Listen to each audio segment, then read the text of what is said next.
Hello, and welcome to Harder Than It Looks, Parking Uncovered, a podcast to facilitate connections and illuminate real solutions to common problems within the parking and mobility industry.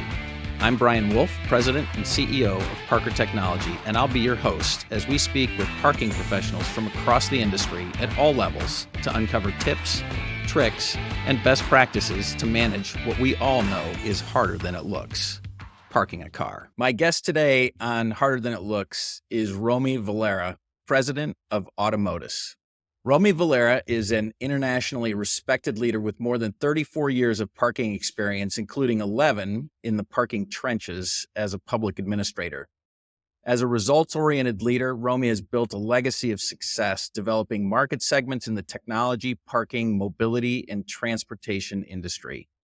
Today, Roamy Valera is the president of Automotus, a leading curb management and climate tech company, say that 3 times fast, helping cities reduce congestion, safety hazards, and emissions while also enabling the monetization of increased commercial vehicle traffic at the curb.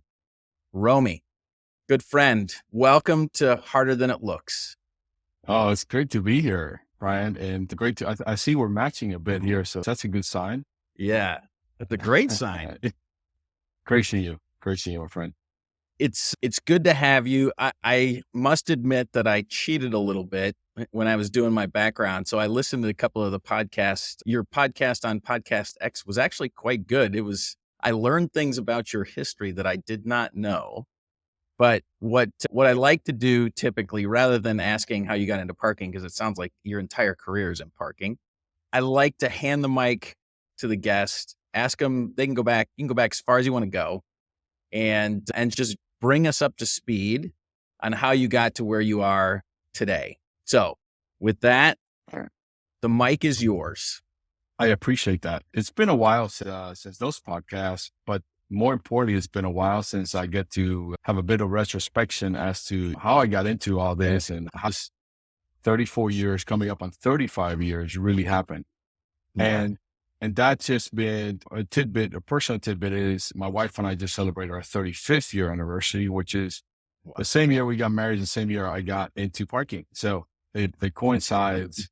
The marriage is going well, and the marriage with the industry is going well. I like to think it's going well. For me, it was just an opportunity and an opportunity that afforded me multiple opportunities I got to work for some great folks who believed in promoting from within, who believed in building and developing the existing leadership.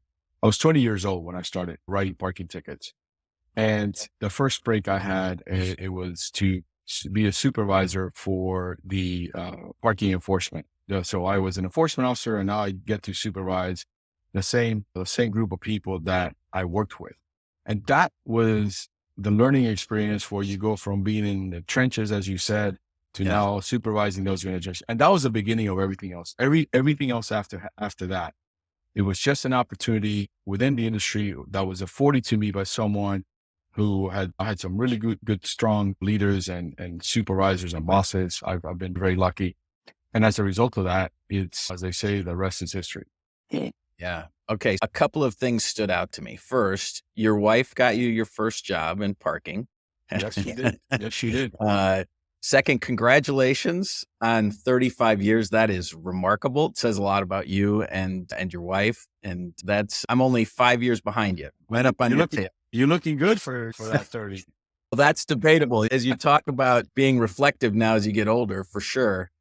The other thing that I thought was really interesting, you've got a unique vantage in that you touched a lot of bases in parking. You bounced back and forth between commercial or a vendor on the vendor side, and then actually delivering parking, which I think probably makes you a pretty unique animal as it relates to parking because you've seen so many different facets of it. Yeah, I've had the great fortune that starting in the operations on the very ground level so when you talk about curb management, I was originally in the curb management space. It's, if you want to go that back and that deep, with basically a pen and paper. That's how it was done 35 years ago. And I've been able to not only manage from a municipal perspective, from a public parking perspective, but I've been able to manage and lead in the private commercial operator perspective. I've also had a pretty significant role with a pretty good size architecture and engineering firm. We're designing and engineering parking structure, consulting parking with multiple clients. And then I've been in the tech space the last 10 or so years. So it's been very interesting to see and to be able to execute and to be able to work along the folks in different verticals within the industry. It's just been fascinating. And to see the growth of the industry for over the last 35 years, it's just been a dynamic ride.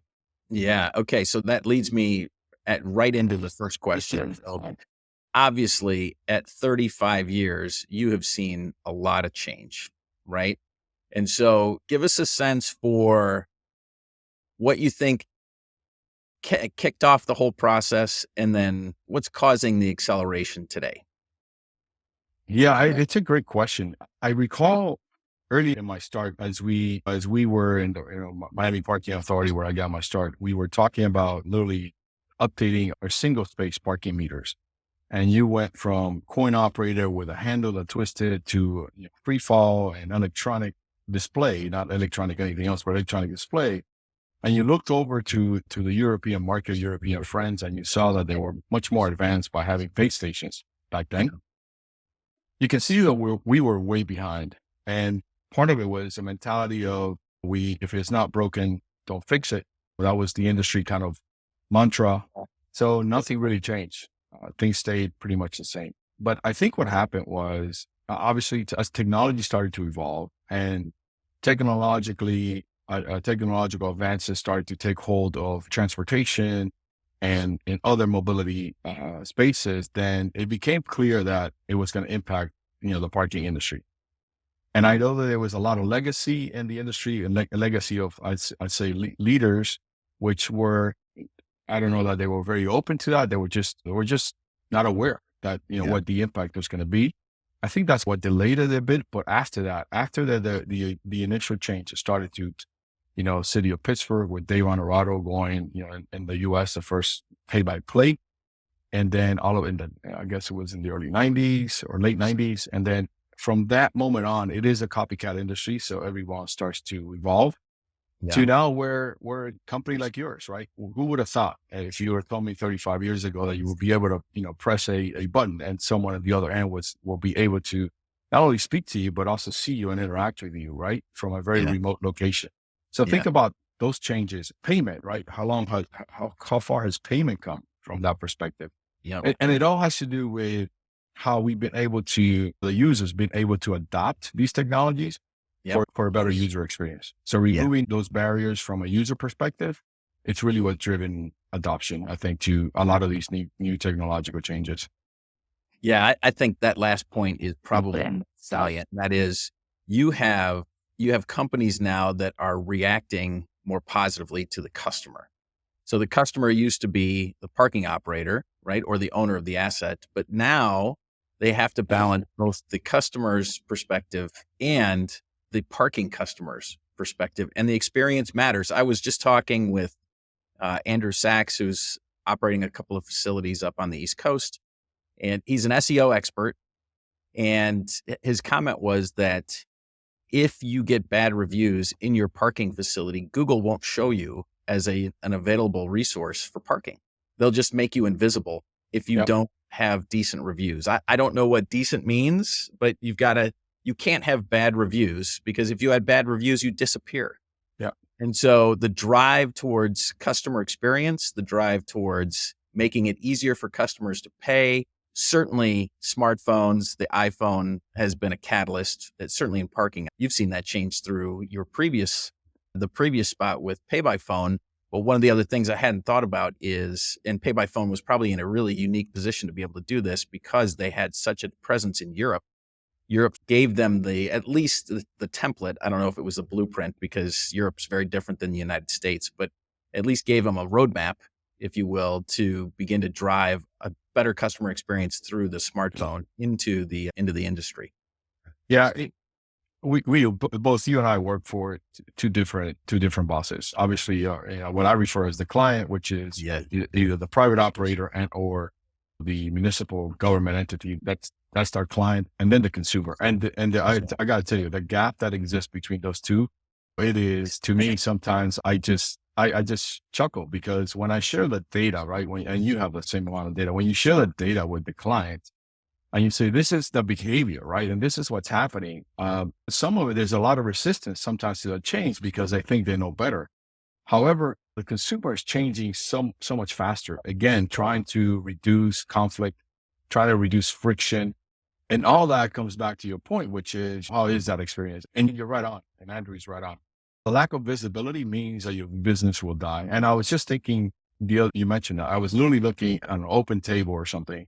And I was telling my wife, I'm like, this has become basically a pay to play kind of thing. Or if you don't have good reviews, you basically fall to the end of the line. And the reality is, if you're not visible to me on the very front end of that list, it's likely I won't stop in that restaurant. Same thing happens with parking. I use it all the time. And where I'm going, where I'm going to park, if you're not visible, you basically are just not, your business is not going to grow. It's just no way it can exist. Yeah, no, it's good. It's really good. Let me tee up my next question here. So you also have touched on, again, historically, something that's near and dear to my heart. And you told a different story, but it was a similar different story about having a bank card. And when you wanted to draw cash, you had to use the bank card with that symbol. Yep.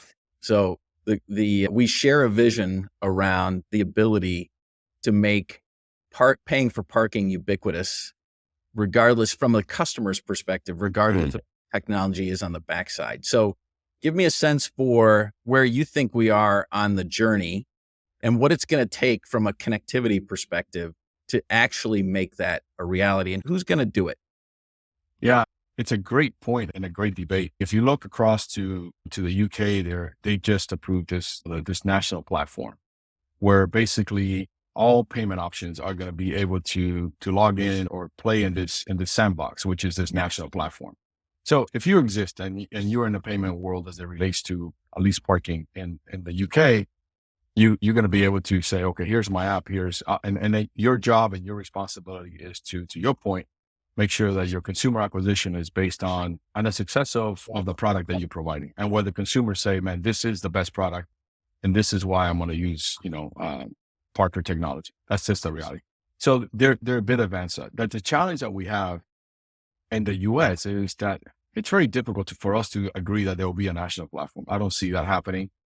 For all intended purposes, we're 50 different countries. Every state is got its own legislation and et cetera. Even on privacy, that's why you and I are both in that world. They're different laws and regulations and all that good stuff. So I think from that perspective, then it will likely come from a platform, or will come from a private group that will develop this platform, where it will be an open source, where again, everyone agrees that if you meet the minimum qualifications, et cetera, then you can participate under this platform, or payment platform, data platform.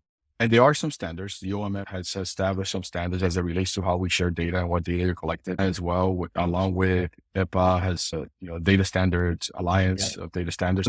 We're getting to a point where these things will become a little easier. Folks like you and I don't have to basically reinvent that wheel. Right. But I think it'll be a combination of private public partnership, where we all agree that in order for us to participate, share not only the data, but also have the consumers be the ones that decide, what products and services they utilize, then that they can do that.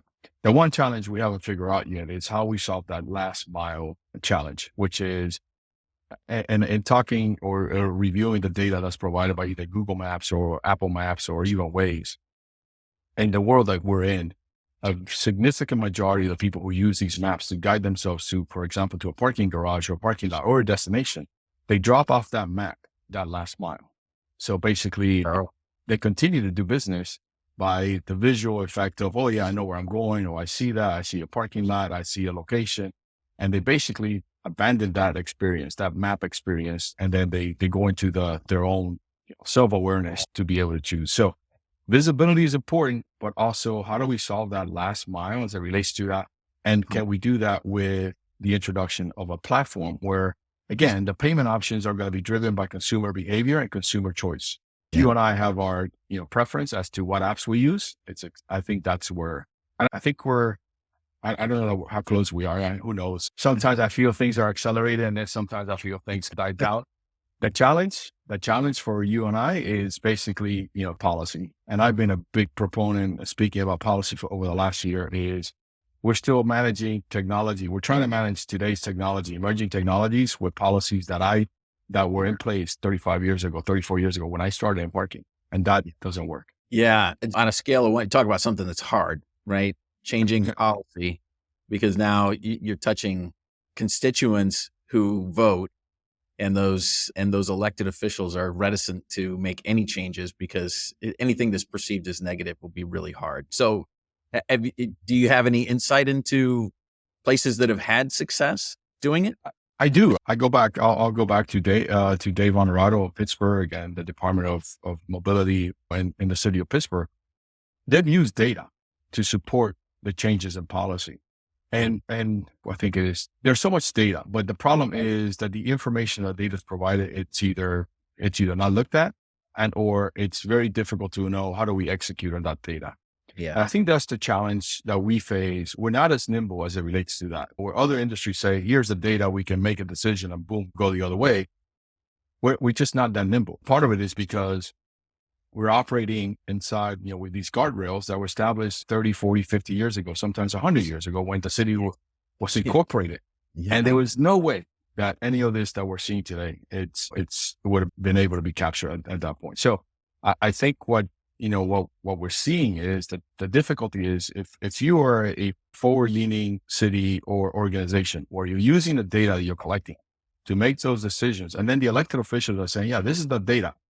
And to the point we made earlier, if you're looking at consumers rather than your own gut feeling as to our residents won't accept this, I think then it will be easier to change that. And look, the reality is you could change those policies and you could always go back and say it didn't work, but you gotta dip your toe in the water. You gotta make those changes. Otherwise, imagine that your technology, because of video or audio, because you're not present, that they say, well, you can't really function. What a great loss of not only efficiencies, the experience from a consumer perspective, that we say, no, we literally need someone physically there to be able to talk to you. It's just, it doesn't, but that's the challenge we have. It is. Yeah. Okay. So I'm going to take a guess. I'm going to take a leap and say that your knowledge of 100-year-old policies or 35 or 45-year-old parking policies are related to your current position.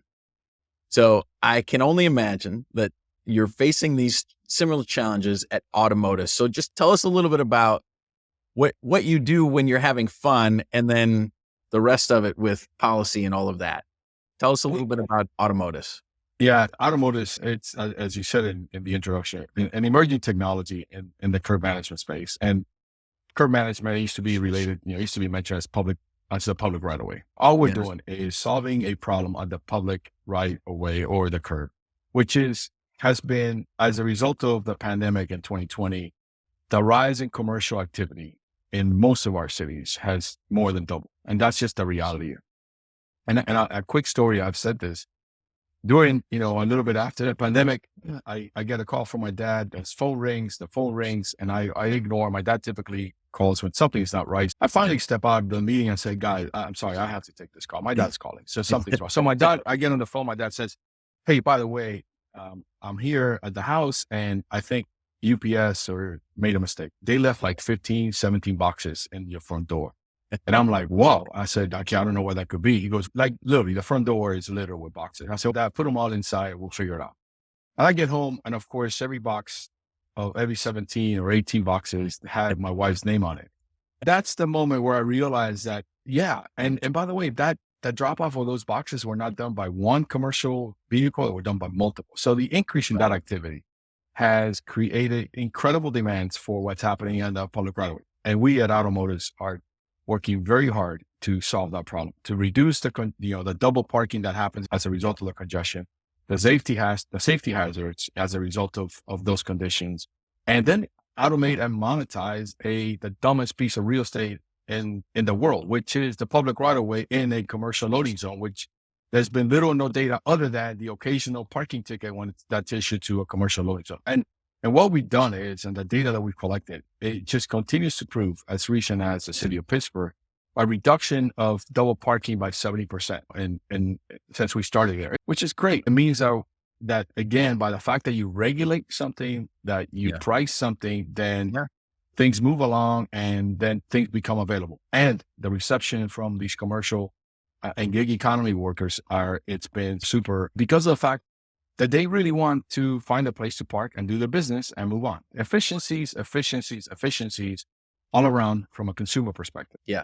Tell me what to do and I'll do it. And I'm happy to pay a nickel or a quarter or a dollar or whatever. Exactly. But don't play whack-a-mole with me with parking tickets, right? And to suggest that, okay, yeah, sure, UPS and the FedEx and the Amazons do have a budget for these parking tickets, phenomenal. But here's what happens.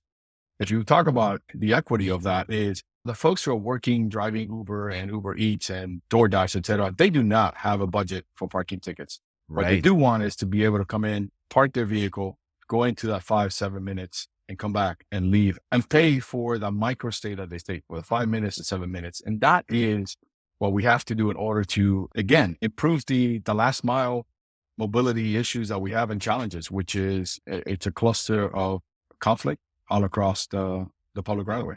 Yeah. Okay. And we could probably talk for hours, but just give me one story related to connect that, the trouble with the big companies just get a ticket and they don't care. They've got huge budgets for it. And then you've got the Uber driver and the equity of that with the policy doors that you're trying to knock down. Where do those intersect? It's very simple. It's the use of vision software to manage the automation of the curb. And what I mean by that is the reality is a significant majority of most cities, states, et cetera, do not allow for a parking fine to be issued over the mail.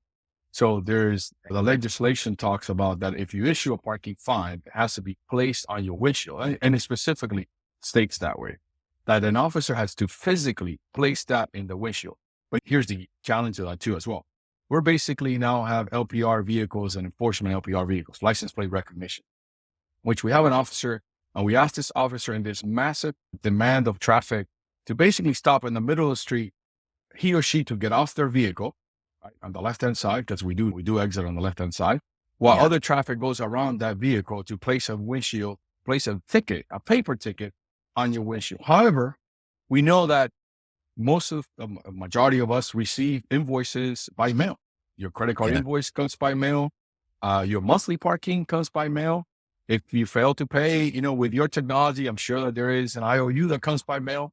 So the reality is that the fact that we still think that in order for this to be an efficient way to collect or to correct behavior has to be done physically, man, that is so 1989. I don't know a lot about parking in Pittsburgh, other than that I've done it before and it was pretty convenient.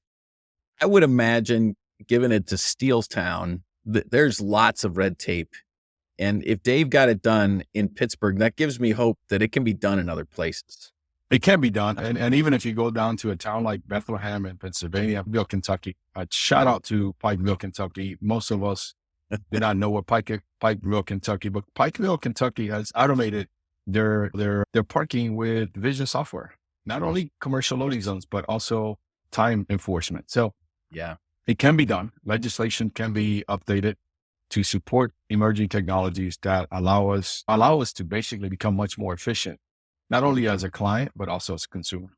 Yeah. So I would imagine then Pikeville, Kentucky has an extraordinary leader that saw that had the courage to take some action. Is that fair to say? 100%. His name is Brad Sloan. And I got to tell you, he's one of these individuals. Again, Pikeville, Kentucky, the entire leadership, administration of Pikeville, Kentucky, from elected official to the administrator, basically made a decision. We do not have the resources to hire a ton of people to basically place a parking ticket on a windshield. We can do that by automating that effort. And in the process, collect a ton of data that we can literally execute and increase and improve the efficiencies of our small town. Yeah. Yep. And then collect revenues that encourage people to comply, of course, make it easier for them to comply, but then collect the revenue and pour it back. I'm guessing they're probably pouring it back into that inner city as well, which is always, for me, what I've heard of success is when the constituents see the money show up on the streets as improvements, better lighting, better traffic flow, what have you.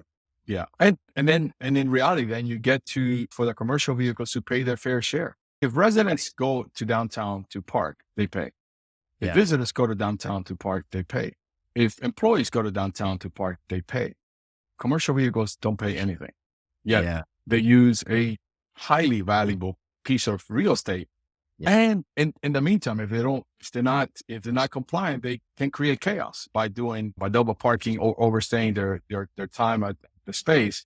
And yet we basically give that group a pass while we're taxing with more labor so we can enforce that behavior to change. So it's an easier way, and technology allows you to do that. What could be more democratic than that is to make the people able to pay, make them pay. At least their fair share. That's my recommendation. Yeah, the fair share. Okay, so then it seems like curb management is all the rage. It seems like there are companies that are either getting into the space or there are startups popping up. Automotus is no different. But what's unique? What's different about Automotus? Because obviously they enticed you to come over, a year and a half ago now? A year and a half ago. What's very unique is it really tied me back to when I started in the parking industry, which was I knew that I was physically trying to change behavior with a pen and paper, right? A parking ticket at the time. Yep. Now it's done electronically. And right now, this technology allows for that complete automation to replace Roamy in 1989 and basically have a piece of software and hardware to basically do the work that Roamy. And we're not trying to replace people. At the end of the day, there's still, this is a complementary use to, again, a very complex matter, which is how do you manage commercial vehicles at the curb?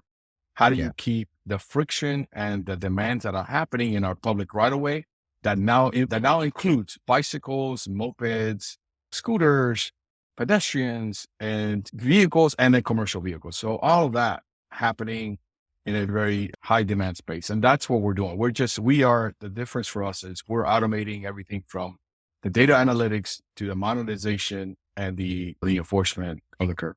Yeah. And then you're touched on cameras a couple of times. So is the secret sauce camera based or does it vary? No, it is a camera based vision software, artificial intelligence.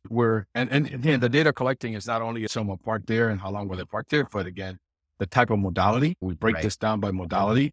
And, the fact that you can tell when, the throughput of traffic, the throughput of pedestrians as well, or other micromobility, uses like bike and scooters, et cetera. Yeah, it's a very exciting product. But more exciting for me is that we are very much, and I am very much in the forefront of gone from 1989 pen and paper to basically a complete automation of that same space.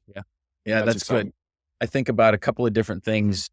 I had Mary Catherine Snyder from the city of Seattle on a couple of weeks ago, and she talked about how the infrastructure isn't there to support. So it's got to be self-sustaining, number one. But the second thing she said is that the privacy standards are so stringent in the city of Seattle that they don't want cameras. I could imagine you're fighting those same battles around the privacy and how the camera gets used and what gets shown and how long it's stored and identifying people. Yeah, there's a misconception that if you use a camera, you're recording all of that activity, and that activity is being saved. And that activity is basically able to put you and pinpoint you to a particular location, a particular time, a particular date, etc. And that could be true.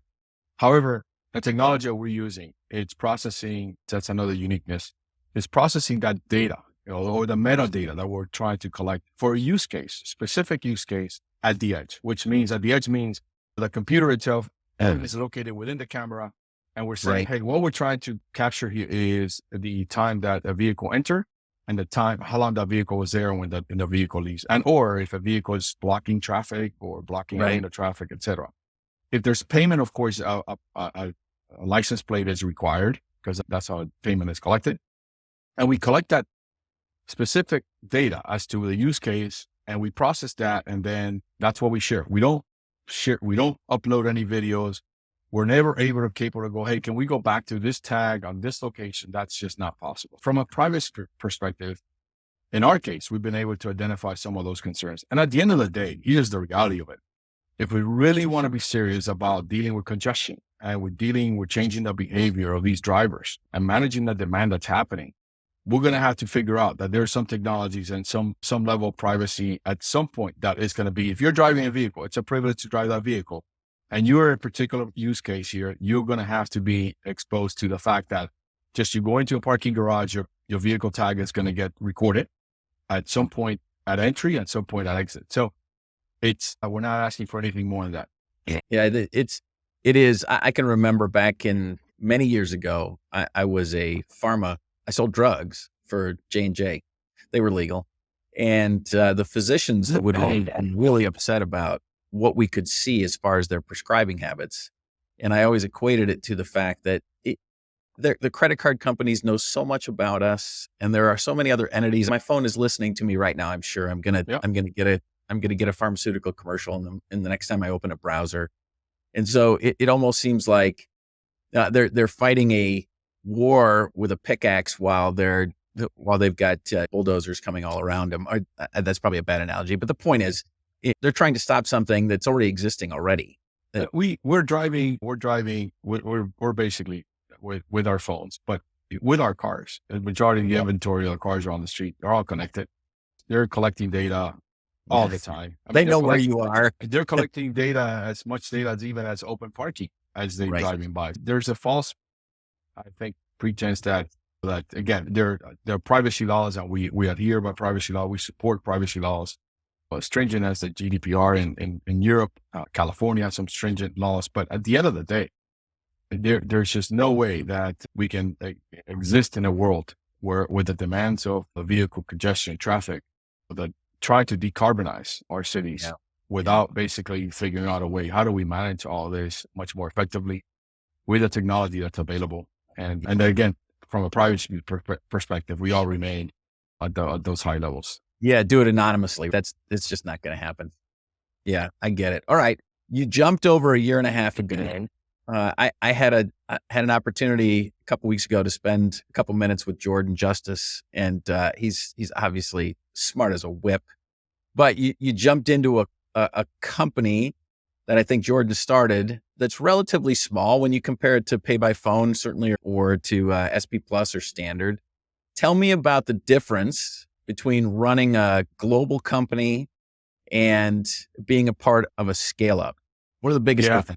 Oh, it's huge. But Jordan, it's one of the reasons too. It's Jordan Harris, PJ, co-founders of this company, who had the vision, right? Completely outside of the industry, right? And you would expect, well, someone like Roamy should come up with that idea, right? Now, someone like these guys who basically, they really tried, the goal was to solve a problem, and that's what they built. But working with them is just super exciting. And here's why. I've always feared the fact that the legacy I have in this company can be a hindrance. And some people, wow, you're 35 years, 34 years, 30 years, great. You're just wonderful. And that to me is my biggest fear, because then it does not allow me to be curious as a profession, as an innovator. Yeah. And what this company, what Automotus and the team has allowed me to do is to really spark my curiosity to solve problems and solutions for our clients and consumers. And the fact that you go from 500 people or hundreds of people to or 20 of us, it's just amazing. All hands on deck, as you started when you joined Parker. It's all hands on deck. For me, it's super exciting. The fact that I can either, answer an email from a consumer or talk to a client about, trying to solve an issue or a problem. And I get to do that. It's really exciting. I went from really focusing a lot on HR issues and legal issues to basically doing what I love about this company and I love about this industry is interacting with people, helping people try to solve and clients try to solve problems by providing our solution. And that to me, that conversation on a daily basis is super, super exciting. And I get up every morning and say, I'm glad I'm here. Yeah. I've written columns about from my perspective, the view from my seat is that young upstarts like Jordan, and I don't know his other co-founders, so I can't name them, but you rattled them off. Young co-founders with tech savviness have to marry it with somebody who knows parking. Now, I hadn't thought about you being a hindrance because we didn't do it that way, or we don't do it that way. And I'm sure you bite in your tongue when they try new things and you want to be open-minded. But my experience in parking is that someone that comes in from the outside thinking they're going to eat parking's lunch without putting their arm around somebody who knows parking and can help guide them through the reasons that things are the way they are today is doomed for failure. And so I applaud those young men for grabbing you because you give them a perspective. Even if it needs to be broken, you give them a perspective that can guide them around some of the curves they can't see. Yeah. And I tell you that the entire team, just the ability to be good listeners. They have been students of the industry. They've developed the technology and then understanding that, again, patience has been one of the things that they have to basically understand. At startups, everything it's fast paced. Unfortunately, the hockey stick in our industry is not the usual hockey stick that most of these startups expect, or most of these investors expect, but it is GovTech. And nothing moves as quickly as we like it to be. But yeah, I'm very lucky to get to work with Jordan, Harris, BJ, and the rest of the group. And we were just together this past week. It's a mighty group, man, that I was just admiring how much work they get to do. And I get to, Jordan has allowed me the flexibility and the freedom to basically, to your point, to share my experience, share my understanding of how this industry moves. And as a result, we've had great success. I'm looking forward to this coming year. Yeah, that's awesome. All right, let's transition now to what I call the lightning round. I've asked the same 4 or 5 questions of all of my guests. So my first one is, if someone in the office utters a phrase, they know instantly that it originated at your desk. So again, it's not over till I win. Everybody knows that started with me. Let's keep going. Same thing. So what is a phrase that gets uttered in the office and everyone knows that Roamy started it? It would probably be, I hate losing more than I love winning. Okay. I hate losing more than I love winning. Yeah, I can relate to that. Yeah. Okay. Yeah. I'm one of those. I get to celebrate the wins for a very small period of time, which is not really, I don't recommend that, but that's just been my makeup. And I've tried to change that. We do celebrate wins quite a bit. And in fact, we create these patches for every one of these wins and we're super fun around it. However, for me, it just, my wife gives me a hard time because, man, just get to enjoy it. Like, at least I'm like, yeah, it was whatever. It was for me, it's the expectation of winning. It's 100%. It's just losing that basically. Yep. I could totally relate to that. I have a similar problem, and I've tried to build people around me that can help me celebrate it. We are salespeople at heart, really. We really are. And if someone says, yeah, you're a great sales guy, and I have never associated myself with being a sales guy, but at the end of the day, it is what it is. That's the makeup. That's what makes it. And at this stage, I'm just about to turn 56. So it's okay. I'm actually lucky to have these 19 other folks around me who know how to celebrate, and they do a great job and keep me grounded as it relates to that. Yeah, that's awesome. Okay.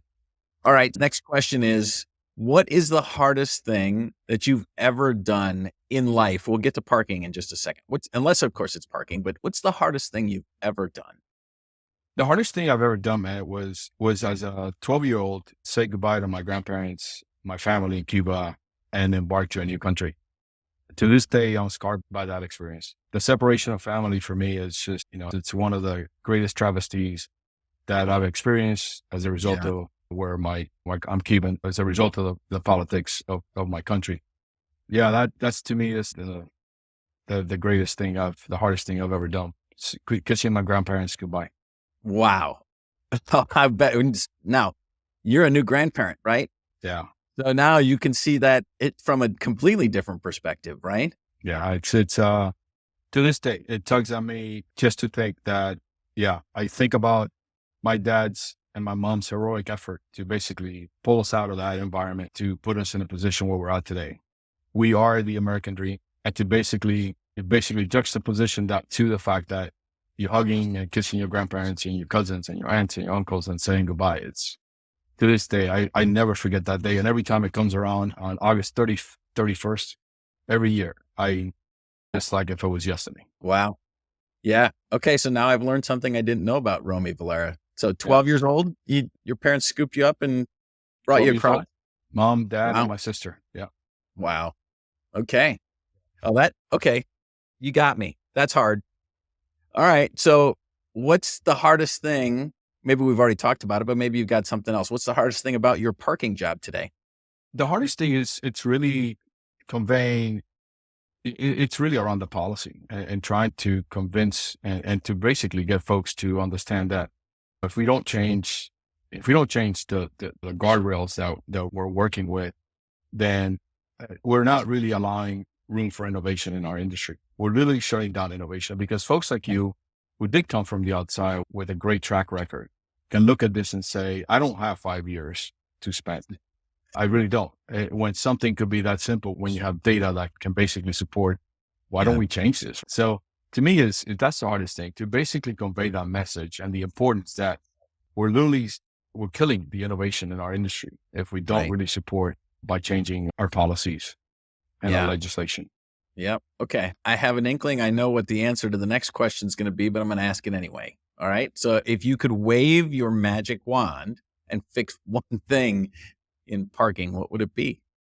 Obviously, I would say the policy thing, but for me is the go-to-market timeframe, right? From the innovation, again, proven technologies, how long did it take to go to market and to scale? And again, I see that as a threat to how we as an industry continue to move forward and continue to innovate and continue to impact consumers and clients.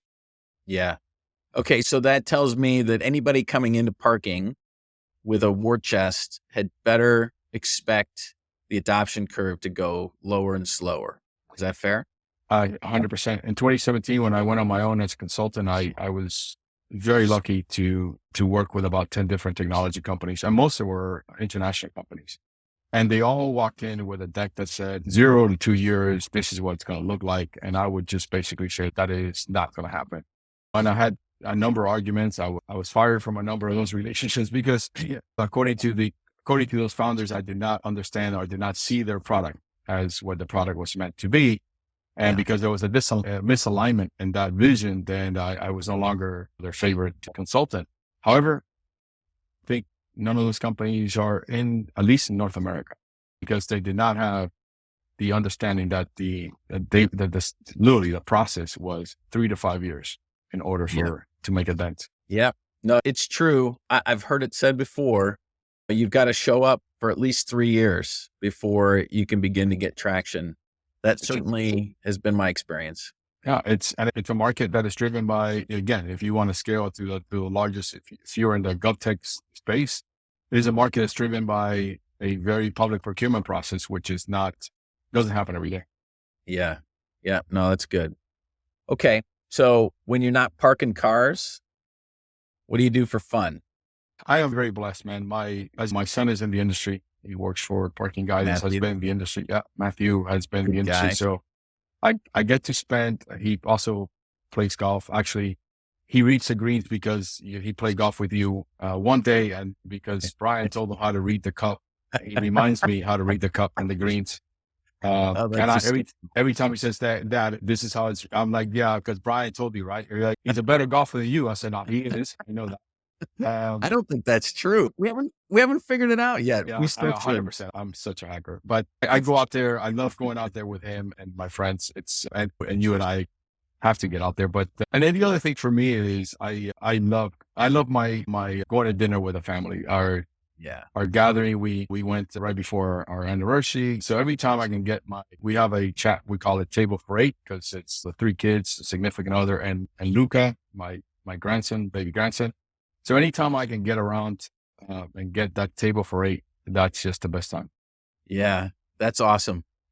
That is fantastic. I too share. I have a son who's 22 years old today, as a matter of fact. Oh, happy birthday! Yeah, Sumner Wolf. He's a good dude, and we have so much fun on the golf course. It is stupid. It really is. We have had a lot of fun. So I'm blessed that way. And so I can totally relate. But then you got a couple of girls as well. Is that right? I do. I am a girl dad as well. I got two girls, and man, 32, 28, and Matt 26. So it's just, and then I got Will, Matt's wife, and Lorenzo, Jesse's significant other. We're so blessed to have great kids, great family. But my favorite part of the golf game is Matt still trying to beat me. I think he's done only a couple of times, and he hates it. And he hates it every time he walks off that golf course. He hates it. But what's funny about that, my son, I have poured thousands of dollars into his golf swing for baseball. He was a baseball player until he changed his mind. Thank God, 5 years ago. And he can outdrive me by 70 yards, 80 yards, a long way, because I don't hit the ball very far. Same. And he's still struggling to beat me. Same. So. It's funny. Every time he gets where, again, to your point, he's driving 280, 290 sometimes. And then, boy, here I am. And I'm like, it's okay. I'm going to be steady. And there he is, buddy. He goes, is this for a double after all that? I don't know about your wife, but his mother hates it when I take his 100%. 100%. Because in fact, the first question I get asked by the wife when I walk in, goes, did Matthew beat you today? I'm like, nope. He tried. That's fantastic. All right. I'm going to go off script a little bit because normally we wrap it up here, but I had one last question, and I think it's really important to circle back around. When we talk about coaches, Bill Belichick and Jim Seifert out in San Francisco, Andy Reid, you think about their coaching tree, right? And so when I think about Roamy Valera and your parking tree, you have to have like people now that have come up through your organizations that are now leading organizations that would point to you as their guiding light, as the leader that sort of set them free. And so I'm curious how big you think your coaching tree is. And then what's the secret? What have you found to be the secret sauce around the Roamy Valera leadership style? I'm actually very proud of that tree. I'm very proud of the young men and ladies that I've touched, and I've been privileged and honored to lead in a number of capacities. And I think the secret has been, I've always been a vulnerable leader, right? And I've shown my vulnerabilities. I've shown my weaknesses, shared my weaknesses, and supplemented those weaknesses with people who, as we talked, that, for example, can teach me and allow me to celebrate wins, for example. Yeah. But the fact that my legacy is really around the people I've touched, the people I've led, the people who today, they say they're better because of that experience. That to me is just, that's what's most important. And it's just, I'm a vulnerable leader. I think of people, the ability to let people do what they have to do to just accomplish the work and just don't get in the way. Hire the best people and then let them do their job. Yeah, no, that's good. You touched on a couple of things. I think being vulnerable, I'm still working on it, work in progress, but hiring good people and then just getting out of the way. I'm a big fan of forcing decisions as low into the organization as you can get them so that people closest to the action can make the right decisions. And then you can leave the hard decisions on my desk if we've got a 50-50 coin toss, or as one of my colleagues refers to it, the steaming pile of poop left on my desk. It sounds like HR decisions, legal decisions, things like that. You can bring all that to me, but go those people closest to the action, I want them to make decisions. I remember a time where we were going through a lot of changes in one of the organizations, and I was questioned by one of the leaders as well. Sometimes you're making those decisions. I say, here's the deal. If it gets to my desk, it got too far. So if you want to handle these things, if you want to lead from that perspective, then don't let it get to my desk. Once it gets to my desk, it got too far. Yeah. No, that's good. All right. Listen, this is as fun as I thought it was going to be. It's even more informative than I thought it was going to be. And it reminded me that I need to book a trip to Miami here soon because it's 40 degrees here and I'm not playing golf today, but you might be able to play golf today. I was going to say, I could be playing golf today, but Automotus keeps me busy. I actually don't get out as much as I like, but thank you for the invitation, man. I'm a big fan of yours. I've seen you do some great things with parking technology, and you've built a phenomenal team, and super proud of the fact that I get to be associated with someone like yourself. I appreciate that. The feelings are very mutual. Welcome back to segment 2 of Harder Than It Looks. My guest for segment 2 is a tech entrepreneur and a legend in Indianapolis. Amy Brown is the founder and CEO of Authenticx.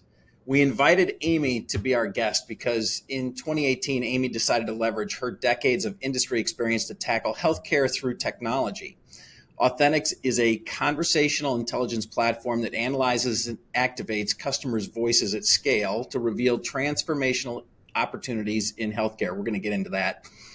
She founded Authenticx with the mission to bring authentic voice of the customer into the boardroom and increase positive healthcare outcomes.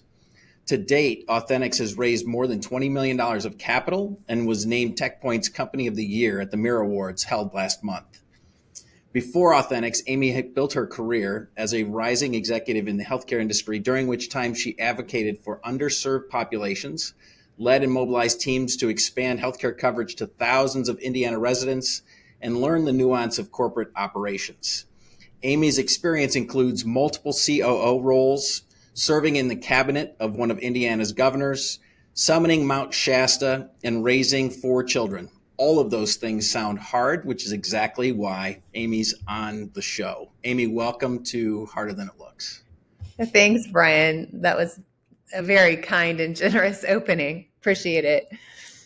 Yeah, I'm sure some of that probably made you, knowing you, some of it probably made you squirm. It did. It did. Especially, I remember when I was just getting started in 2018 and you met with me for coffee to talk about entrepreneurism. And I just remember feeling like you were the one with all the experience and knowledge. And I was just trying to figure it out. So I appreciated you doing that for me years ago. Well, and then you raced right past me like I was standing still. I'm still in the slow lane here, and there goes Amy Brown. So, true. Congratulations. We're going to get into that a little bit and talk a little bit about Authenticx, but then some of the harder things that you've done. And it's interesting. I have some recent. I didn't really summit. I drove to the top of a mountain, but I have some experience of being in 13,800 feet and not feeling great about that. So we'll talk about that too. How about if we kick it off first? Congratulations again for the success. Why don't you just give us a snapshot of Authenticx, the number of people you have today? Obviously, you started at 0 in 2018, so we'll know that whatever you've got today is it's probably an impressive number because I don't even know. What does it look like today? What's Authenticx look like? Yeah. You're right. When I started, it was me, a laptop in my car, using LinkedIn to try to get people like you to have coffee with me. And so today we have over 130 Authenticx. We have a corporate headquarters on the north side of Indianapolis. About 75% of our workforce is around the Indiana area, but the rest are distributed across the U.S. We are a hybrid model, so we try to create a really inviting workplace with lots of perks so that folks will come in. And so far we've done pretty well. We have a little bit of a flow on a given day of anywhere from 15 to 50 people in the office at any one time, usually. Yeah. Okay. All right. How many customers? I think about what you're doing, and I think about it, at least for us, in terms of calls, in terms of hours of recordings that your platform churns through. Can you give us any of those stats without having to kill us after you tell us? Yeah, no, we last year ingested and listened to 250 million customer voices.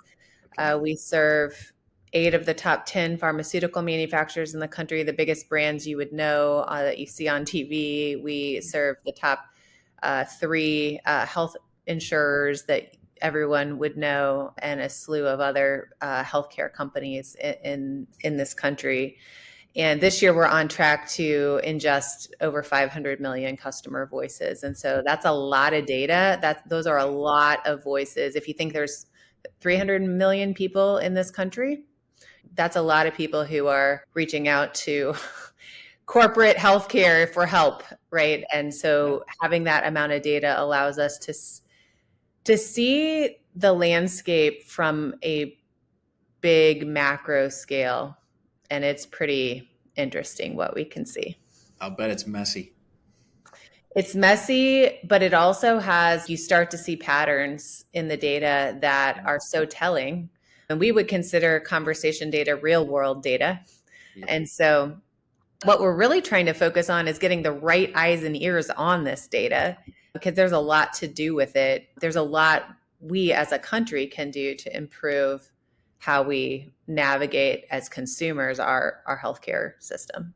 Yeah. Okay. So that leads me to when you talk about taking the customer's voice to the boardroom, I would love to hear a story or two about how you've done that. Because obviously, to raise 20 million bucks and to have the success that you've had, it must be working. So companies are seeing value. I'd love to hear a real story or two.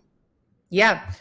So imagine you're an executive of a company of 10,000 employees, and part of your workforce are customer service, talking to consumers all day, every day. Those are your customers. But in the C-suite, you don't hardly ever go down to the contact center and listen to those calls. But that's really where the truth is. Like, the ground truth of your business resides in those customer interactions. And that's what I learned over 20 years working in corporate. That's where the ground truth is. The problem is, at an executive level, you want to be able to know to separate out anecdote from truth. And that's where technology comes in, is that you can use AI to start to gather and categorize the themes of issues. So we had a company that was launching a brand new product that it was aimed at helping people with a pretty common and damning healthcare condition. And this launch team for this product had never really heard the voice of their customer before. And so what we did at Authenticx is we ingested all their conversations. That was tens of thousands of conversations. And our AI was able to find the customer stories that represented what the data was telling us. So we knew that customers were desperate for this medication, but were having a hard time figuring out how to get their hands on it. And we attended an insight session. I attended with the C-suite of this company and the brand team. And we showed them their data for the first time at scale. And along with that data, we were able to play some of the voices of their literal customers who were talking about this concern about not being able to get access. And the coolest thing that happened was that the executive team, it was like empathy was unlocked. I don't care where you sit in a corporate organization. Everybody wants to get out of bed every day feeling like they're helping someone. And it's so easy to just get separated from all that and get into your corporate world and KPIs and reports and data. But what we were able to do is to humanize the data by bringing the voice to the data points that they were looking at. And it was pretty cool. There were tears shed. There were conversations between peers saying, "Oh my gosh, I didn't realize how hard your job was." It was pretty powerful stuff. And that can happen all the time now because of technology. Yeah, that's awesome. Okay, so I can imagine playing actual voices at that level. And we take 160,000 calls a month, and I don't spend very much time on the front lines, and not nearly as much time as I should, frankly. And having the ability to synthesize all of that is really powerful. I could see it for sure. Okay, so tell us about the success that you've had from a growth perspective. And is it word of mouth, or do you think you're driving demand? What's the mix between somebody saying, "Hey, I just heard this Authenticx is the greatest thing next to sliced bread," and then your sales and marketing team actually driving people to you? Because I would imagine it's probably getting a little bit noisier as everybody says they've got AI now. You were unique in 2018, and now I bet it's a little bit harder. Yeah, when we started, I felt like I was shouting into a cave. Hello. There was a lot. Why would I use that? Yeah, there was a lot of edu-selling when we started, where we were trying to help educate our potential buyer on why they should even care, what the technology did, how it could help their business. Today, there's a lot more of an educated market that understands the value of unstructured data, conversation data. You're right, it is much noisier. When ChatGPT came out in 23, or when it became really big, there was a lot of assumption that our lives got easier here at Authenticx, but it actually, I think it didn't get easier. It got more challenging because we really want our prospective buyer community to understand AI and to understand both its limitations as well as its promises. And it's really hard when your marketing budget is smaller than some of the big guys who are selling AI like it's going to save the world. Human beings still have to make decisions about how they're going to leverage AI and what they're going to do with it, what it shouldn't do. And it's a complicated world out there. And so anyway, yeah, these days our sales team is doing less educating on the technology itself and more on how to use it in a responsible way. Yeah. Yeah. In fact, I would think healthcare is probably rife with people who might be really even more concerned about using AI in a way that's, you said it, responsible and or delicate, sensitive. Yeah, there's definitely this kind of paralysis where you've got one push within the industry to adopt technology, to innovate and to make improvements and evolve. And then there's this opposite force in the industry that's around privacy, security, patient protection, and both are important and we're at the epicenter of that. Yeah. Managing it all. I've spent some time with Kip and working through his compliance, wearing his compliance hat. Yeah. I'm not sure which is harder, helping count your money and make sure that you're spending it responsibly, or that you're actually complying. So that's good. Luckily for me, he can do both really well. Yeah, it's funny. All right, so then look back over your 6 years. So encompass the 6 years of zero to where you are now, which is awesome. Tell us what the hardest part has been of building and then scaling a company. Oh my gosh. It's so hard. It is the hardest thing. When you're in a fast growth company, your landscape, what you work on every day changes so fast. And so the CEO, when we were a 10-person company, the CEO role looked very different than it does today. Yeah. And trying to keep up with what the business needs of you as a person is very challenging. I think it takes a lot of perspective, and gaining perspective is really hard when you're trying to heads down in the business all day, every day. So I find the hardest times are when I'm at tension within myself around this drive and this push to just keep going, and my head is down and I can't see around me. I've got tunnel vision, but I'm just driving. There's that constant kind of pressure. And then you juxtapose that with this need that I know internally to pull back and look around and make sure that I'm making the right decisions for the business. And I compare it to parenting. I've got 4 kids.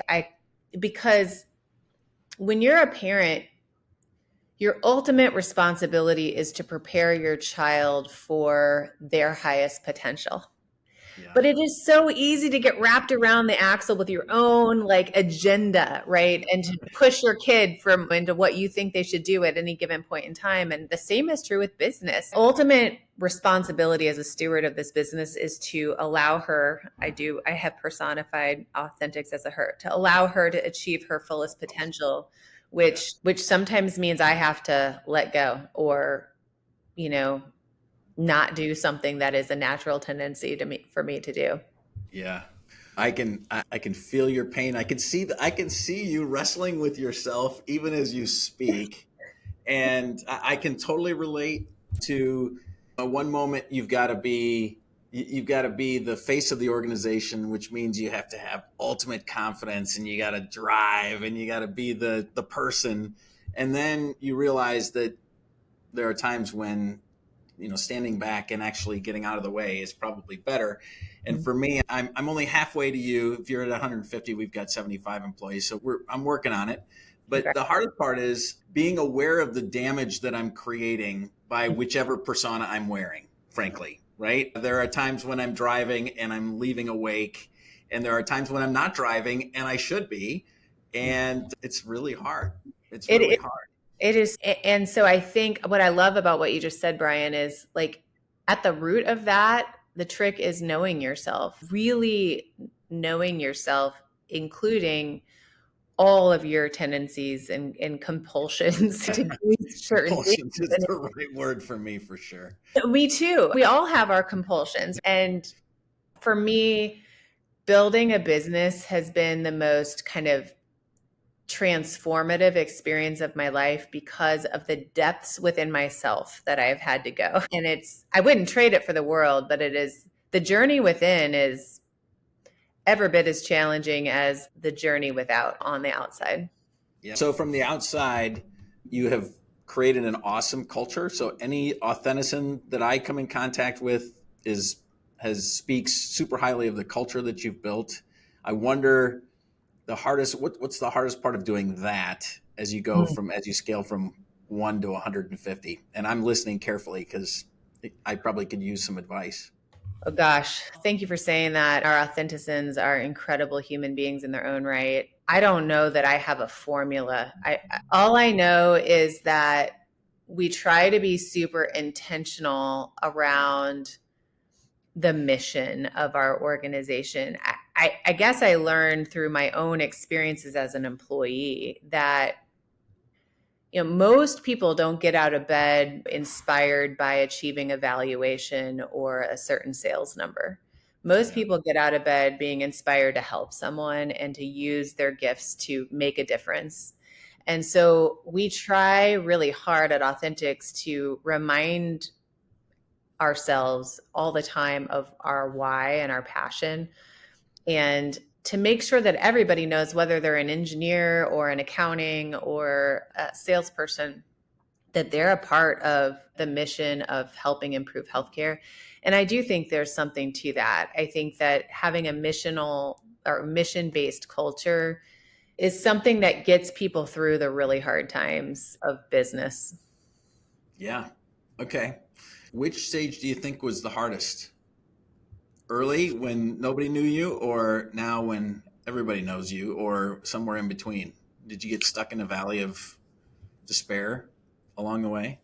Yeah, sure. There have been multiple valleys. In fact, I'm pretty sure that someone's iPhone has at least recorded 4 or 5 different times where I'm literally on the floor of whatever office we had at the time, whether it was our one room dorm or our office today. And there are definitely valleys that come. I think that some of the most stressful times have been when there's a macro event happening in the midst of you trying to hold your fledgling business together. So macro event number 1 that happened for me was COVID.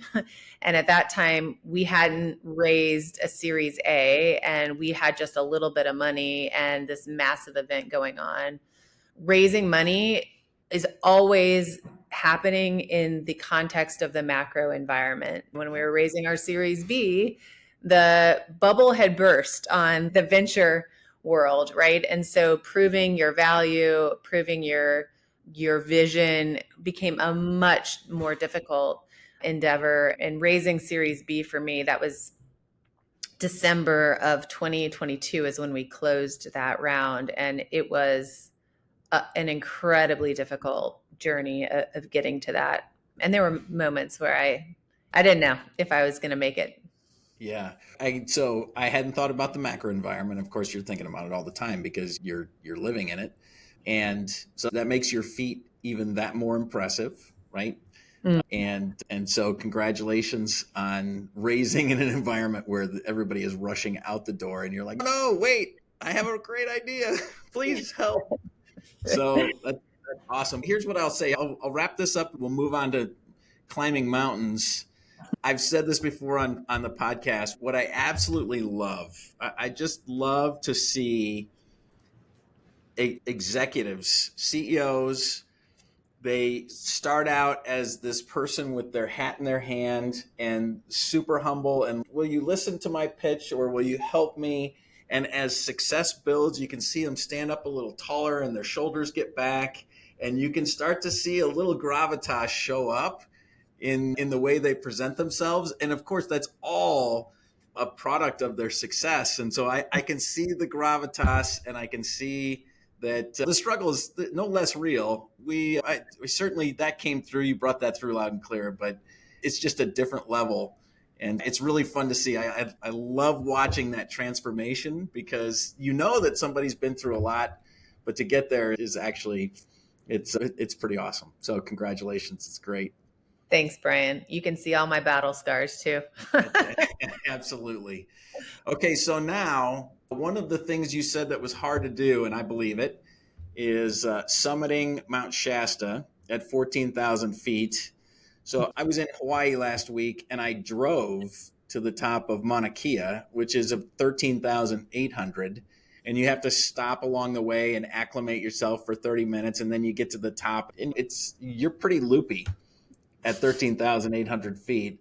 I can't imagine walking to the top of 14,000 feet. So tell us a little bit about why you did it. Is this something that you like to do, or was this a one-time thing? I'm an outdoorsy person, was raised hiking and climbing and those kinds of things. So I honestly, Mount Shasta was supposed to have been a training mission to help me get to Mount Rainier, which is what I was wanting to do as my ultimate. It turns out I was in California going to Mount Shasta with a group of 2 other women. So it was 3 women who were summiting the mountain. There was also a group of guys that were with a guide who were going at the same time. Mount Shasta is snow covered, glacier covered, and being over 14,000 feet, it was a 2-day trip. So we camped at 9,000 feet. So we hiked from basically, 2,000 feet to 9,000 and set up camp. And I woke up at around midnight with a splitting headache because of the altitude. And it was so bad, I was thinking, there's no way I'm going to be able to climb. But 2 hours later, it had subsided. I, of course, took some ibuprofen. And we had to get up at 2 or 3 in the morning to start the summit climb in order to get up to the summit in time to get down before the afternoon weather. And we hiked for the first hour, and the other guest on our trip decided she wasn't going to do anymore. So my guide sat me on a rock. She told me to keep my headlamp pointed downward so she could find me again. And she walked the other guests back to camp. And so I waited for a good 45 minutes, hour in the dark, watching the stars in the snow, waiting for my guide to come find me. And then we kept going. And the last kind of little bit of the hike was something they call Misery Hill, because it's a scree field and you have crampons on the bottom of your feet. Like, these are metal things. And the sound is horrible on scree, on a rock field. Yeah. And it was just a grueling climb to the top, but we made it. And yes, it's easy to get loopy at 14,000 feet pretty quick. Yeah.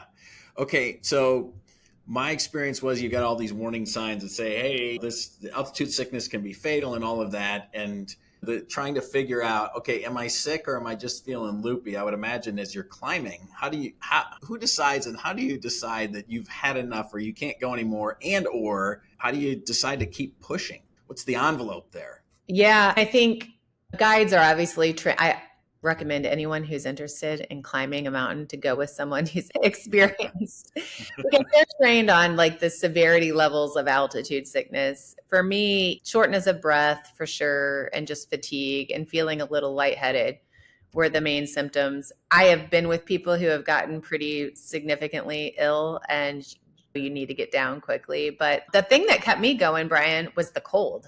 It was freezing and there was snow everywhere, and we're using our ice axe to get up across the glacier. And I knew if I didn't keep moving that I'd be frozen. Yeah. Okay. So then that's 14,000. Can you imagine doing Everest? No, and I will not be. Oh, and by the way, after the end of Shasta, I no longer had this dream to climb Mount Rainier. I had had enough. I felt good. You got halfway there, and again, I've probably told this story on my poor listeners. All 3 of them have to hear me tell the story about how I was probably in my 30s. This was 20 years ago. And I got on a plane for London reading Into Thin Air, John Krakauer's book. Yeah. You've probably read it. And before I cracked the book, I'm thinking to myself, I could summit Mount Everest. Like, I'm young, and then I'm like 5 pages into this book, and I was like, there is no way I know. I'm summiting Mount Crazy. Everest. Yeah, crazy. Okay. All right. So you're an outdoors person, but it sounds, why Rainier? What was the lure of Mount Rainier? It's also a 14er, but taller than Shasta. And my parents had taken me there as a kid. Okay. And we had climbed around the foothills and it was beautiful. And I just had this childhood dream of actually summiting it someday. But I got my fill with Mount Shasta. So. Okay, good for you. All right. Okay, so now we're going to introduce, and I believe I can thank you for this part of the segment. We're going to introduce an idea, as I shared with you before we started recording, or if I'm really old, before we started taping. I still say taping, it's funny, but before we started recording, I was sharing with you, I'm trying to cross this podcast over. I want regular listeners, first of all, to hear segment 1 and hear how hard parking is, but then to appreciate something else that's hard, like running a business and raising capital. And your suggestion, which I thought was a great one, is let's let our segment 2 guests tell us their favorite parking story, because everybody has a parking story. So Can you regale us with your favorite parking story? Yes, and I do want credits, for this idea, Brian. So see it in the credit reel. So I have a story for those listeners who are in the parking industry. This story will make you cringe because this is a story about an idiot driver who wanted to break the rules, which is very typical of me when I'm behind the wheel. So I had landed at the San Francisco airport, SFO, and I thought that I was a member of the rental cars premier team or premier customer base. And so I skipped the line and walked right to the car that I wanted to drive that had the keys in it without checking in and got in line to exit. And of course, as I'm in line to exit the parking garage, cars were building up behind me, ready to exit. And we get up to the booth and there was a person in there and I didn't apparently have the right credentials to exit. I had not followed the rules of getting checked in, and I, in fact, was not one of their premier members. I hadn't paid the fee or whatever. The problem at this point is that there were literally like 10 cars behind me, and there was no way for me to turn around. The attendant had to get out and make everybody back up, and the entire scene was looking at me like I was an idiot, that I was wasting everybody's time. And yeah, so I was embarrassed. I was terribly embarrassed. Yeah. And it was, so I was with my boss. It was with your boss as well. hey, boss, don't worry. I got this. I got it. You stay on your conference call. I got the whole thing. Oh my goodness. Yeah. And so parking people they're not only laughing, but it happens. Every once in a while I catch calls here and I can hear, I heard a story today. I'm sorry, I can't let you out. You have to back up and go pay with the machine, which takes cash, and they turn your flashers on and back up. And oh boy, what a nightmare. Tough. Okay. Yeah, that's a fun story. We all have parking stories. And I would submit to you that one of the reasons that we have a business is that, yes, there are people who try and break the rules every day, but there are also people like even me. You get in front of a machine and it gets really intimidating and you get stupid kind of fast. Mm-hmm. Yeah, it's easy to press the wrong buttons when you feel under pressure when you're at that machine and you're waiting for the arm to come up. It's anxiety. Yeah, it's anxiety. And I think we all think it's an intelligence test. Because you're like, it's parking. How hard could it be? I should be able to figure out. But the machines are different. And so all of that. Okay, so thank you for that. And I'm sure that Courtney in the background was nodding her head when we said that we're going to give Amy Brown credit. We'll call this the Brown segment or something. Yes. When we start talking to the John Q public about parking. So good. All right, let's round the bend here. And let's get into probably the hardest job. And that is raising children, which could be full stop, but then you're going to raise 4 children while all of the things that we just talked about are going on as far as building a business and probably staying married Yes. along the way and all of those things too. As much as you'd like to share, tell us about your children and some of the challenges of balancing children, marriages with an awesome business. Thank you. I like how you said staying married. That's perfectly put. Because it is hard. It is hard to maintain the relational aspects of your marriage when you are raising a business and 4 kids. It's just hard because you're dealing with so much in the moment logistics, and you're in the act of trying to make things happen, that it's easy to lose the relational aspect of things. But yeah, I have a 16-year-old, 14, 12, and 10. And of course, 6 years ago, they were all a lot younger. So they've grown up around Authenticx. It wasn't until we had a real office building, the one we have now, that my kids could kind of see the tangible nature of the growth of our business. And so when we opened this office, it was a really big deal for them to see what mom has done. Because before then, it was really hard for them to conceptualize. And it's been really cool. I don't really talk about balance anymore. I don't even try to achieve it. It's more about just integrating.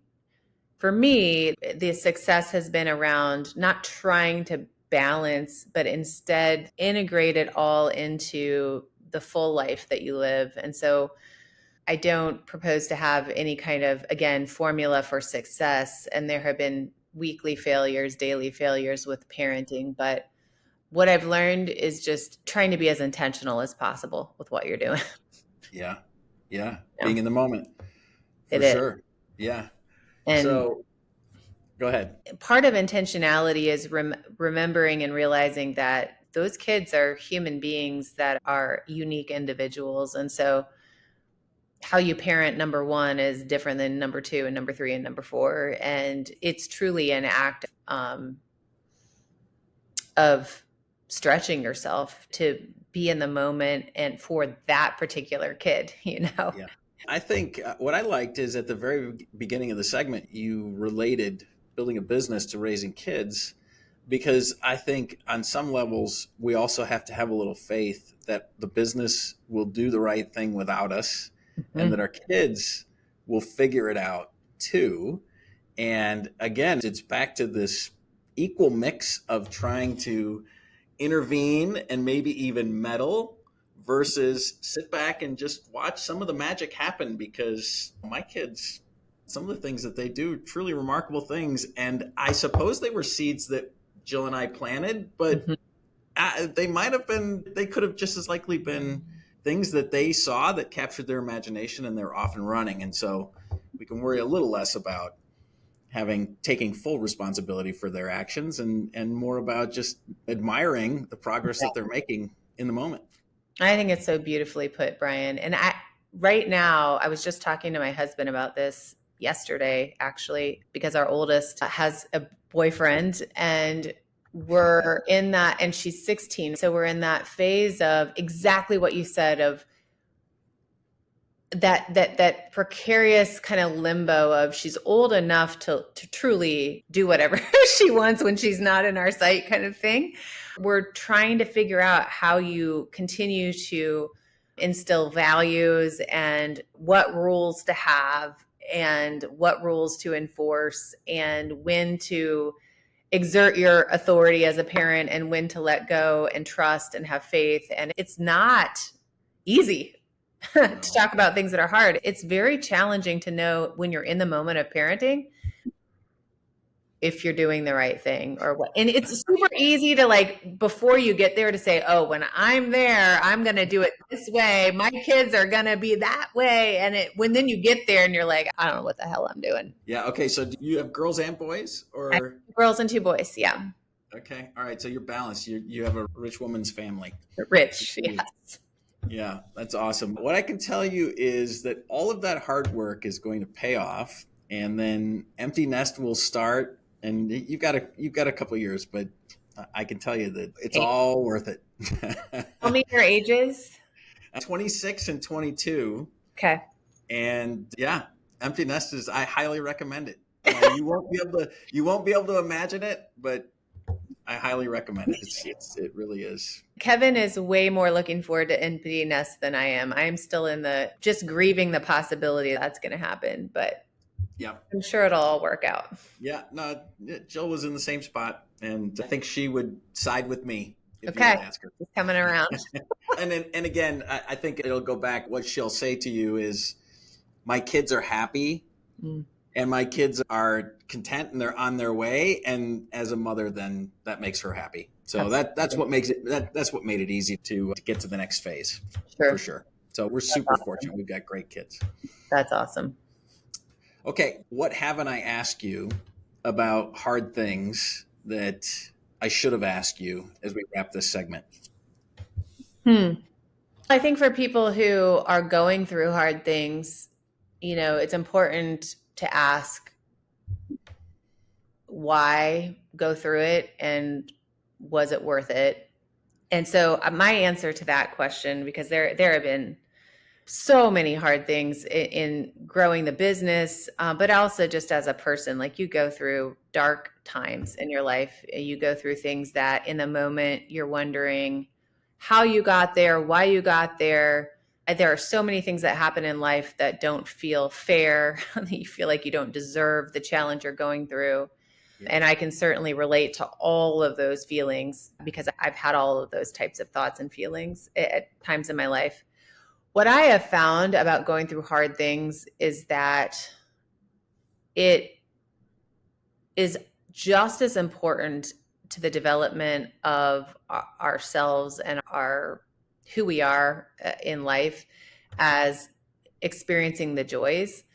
And as I look back on the hard things, like I wouldn't trade any of them. I just wouldn't. They've helped shape who I am. And I would just encourage anybody who's going through hard things to know that it's a part of your story that's going to be really important and powerful and just to keep going. Yeah, no, I love that because I don't know if you saw the clip with Jensen. I can't pronounce his last name. The CEO of NVIDIA. He was talking to the Stanford kids and he said, I'm really worried for you because you haven't experienced adversity. And he said, adversity is what creates success. That's right. I love that. And I think if I might just say as a parenting note, I think it's so natural for parents to try to prevent and shelter our kids from adversity. Yeah. It's so natural to want to do that.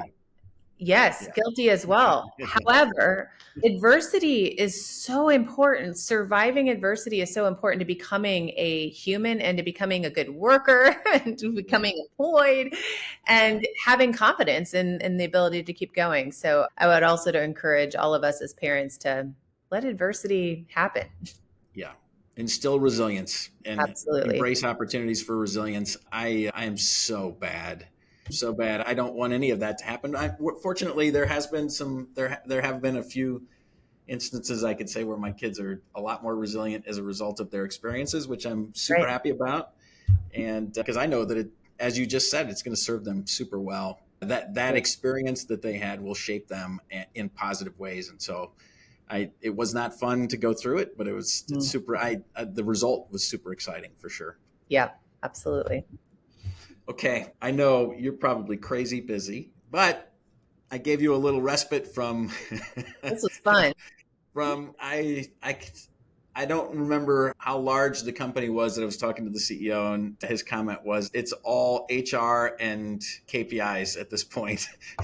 He's like, any respite that I can get from that is a good respite. So, Thank you for taking time. And for your enthusiasm for the podcast, for your ideas. Thank you for that. And we'll be sure to give you rolling credits in production. Well, thank you. This is a great podcast vision. I'm happy to be a part of it and cheering you all along the way. And you're an incredible CEO in your own right. And I've learned a lot from you over the years. So thank you. Seriously, thank you. Yeah, you're welcome. And thank you for continuing to build a great product, because what I didn't mention is that we're not in healthcare, but we also use the Authenticx platform. And, we love it. We're super excited about all the things that it helps us do. So thank you for that. thank Some you of the to problems are similar, right? There's cross-industry relevance sometimes. yeah, for sure. And perhaps will be your one breakout story to allow you to go crossover into maybe not parking, but maybe it'll give you the ability to go crossover into another industry because, hey, we serve parking. Yeah, absolutely. I am grateful for that, Brian. I really am. So Well, it's it again. The proof's in the pudding. We keep sending checks. We keep writing checks because it works, and so that aw, really is the best feedback that you can possibly get as a company for sure. thanks, All Brian. right. Have another good 2024. I saw that you doubled the number of calls that you took last year, so that means you're probably on pace to double it again, that's just awesome. Keep Thank you. going for sure. Thank you. Okay, that's a wrap on this episode of Harder Than It Looks, Parking Uncovered, presented by Parker Technology. Please leave us a review if you liked what you heard. Make sure you tune in next month as we continue to uncover tips, tricks, and best practices to manage what we all know is harder than it looks: parking a car. Bye for now.